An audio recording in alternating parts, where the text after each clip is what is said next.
Si tu as cliqué sur cette vidéo, c'est pour une analyse complète et détaillée du défilé Casablanca Printemps-été 2026. Je suis Jojo Couture News, journaliste indépendant, et Sharaf Tajer, le directeur créatif de Casablanca, m'a invité aux essayages, où on rencontre notamment les mannequins.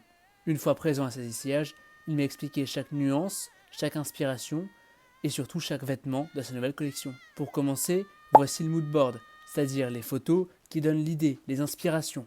On retrouve dans cette première partie beaucoup de technologie, des jeux de lumière, que ce soit des lasers ou des réflexions. En parlant de réflexion, ce top métallique Chanel est une grande inspiration pour l'entièreté de la collection.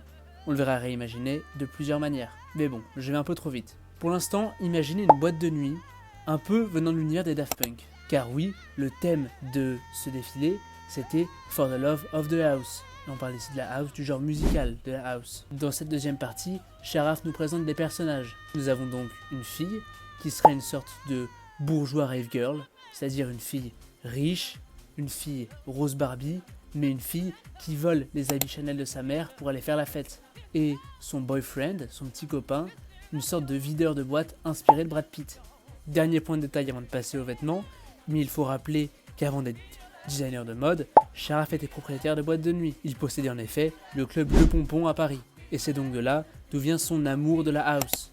Ainsi, ce n'est donc pas n'importe quel designer qui a parlé de ce sujet, mais quelqu'un d'expérimenté. Quelqu'un qui, avant d'être dans l'industrie de la mode, vient de l'industrie de la musique. Mais bon, passons aux vêtements. Le top Chanel, dont j'ai parlé plus tôt, est réinterprété, ou samplé quand même dire Sharaf, beaucoup de fois. Comme sur ce pull et ce top. Il est également présent sur ce pantalon pas de def, mais de manière moins directe. On en retient juste sa brillance. Ce pantalon était décliné en mini-jupe. On retrouve l'idée d'un sample, c'est-à-dire l'idée de prendre quelque chose, d'en faire autre chose, et de faire autre chose de cette autre chose. Ainsi, Sharaf mixe les vêtements, littéralement, comme un DJ. Pour en revenir à la réinterprétation du top qu'a fait Casablanca, sur celle-ci figure un smiley, qui est, m'a dit Sharaf, le logo saisonnier, c'est-à-dire un logo qui sera exclusif à cette collection. Ce smiley, c'est une référence directe à la MDMA, une drogue qui peut être présente dans la boîte Casablanca, dans le club qu'on imagine. Car oui, ceux qui n'ont jamais vu de pills de MDMA, généralement il y a ce petit logo dessus. Ça permet de garder quand même un esprit playful, même quand on parle de drogue, qui est un sujet généralement assez dur à aborder, et qui est plus parlé par des maisons comme Enfants riches déprimés. L'idée de jouer avec la lumière, qu'on a beaucoup vu sur le moodboard avec ses lasers, etc., on la retrouve dans ce top à sequins, qui a été assemblé à la main. Je n'imagine pas les heures de travail que cela a dû prendre. Et également dans cette jupe, construite de la même manière. Le dégradé de couleur de cette jupe est d'ailleurs un code de la maison. C'est comme une sorte de logo Casablanca, mais de manière indirecte. Pour l'instant donc, nous n'avons que des vêtements qui reflètent la lumière d'un club et qui font allusion aux drogues. Cependant, si nous revenons au fondement de la marque Casablanca, l'on retrouve à travers la presque totalité des défilés l'idée du voyage, ou du moins l'idée du déplacement. C'est vraiment quelque chose qui est central à la maison. A priori, ici, à part quelques allégories à Ibiza, cette idée est totalement absente. Cependant, si l'on replonge dans la collection de manière plus poussée, on se rend compte que ce n'est pas l'idée du voyage, mais l'idée du mouvement qui est omniprésente. Et ça, on le voit le mieux dans cet ensemble en jean.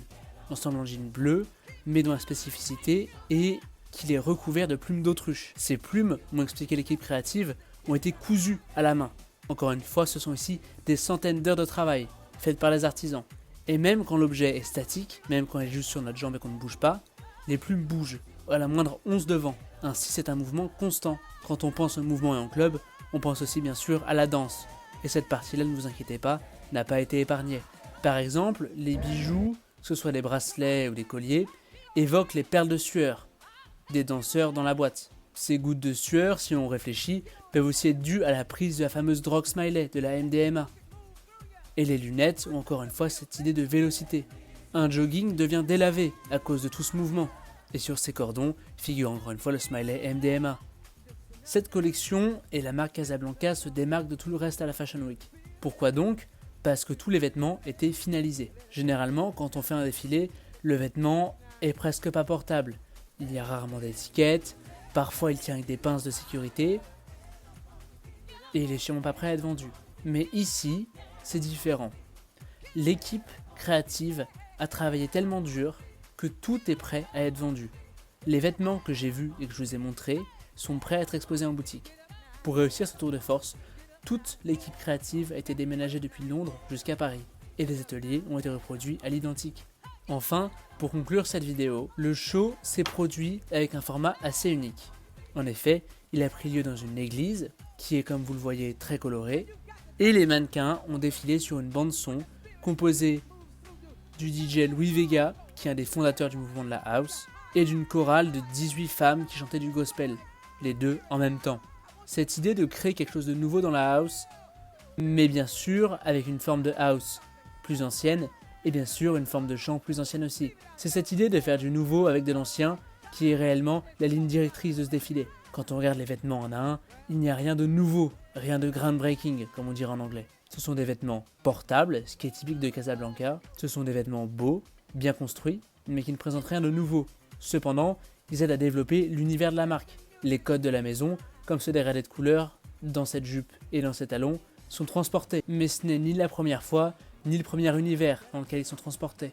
Après avoir passé le Far West américain, la plage et ses surfeurs, les personnages et l'univers Casablanca se retrouvent dans une boîte de nuit. C'est ce voyage constant, cette constante réinvention qui est en fait le fil rouge de l'entièreté de l'histoire de la marque. On peut donc assumer, de par le passé de Charaf à Paris, de par les thèmes abordés dans cette collection, que cette boîte de nuit est un lieu qui vit, un lieu avec des personnages et un lieu qui fait du sens. C'était Jojo Couture News, abonne-toi sur Instagram, sur TikTok et maintenant sur YouTube, et on se retrouve pour une prochaine vidéo.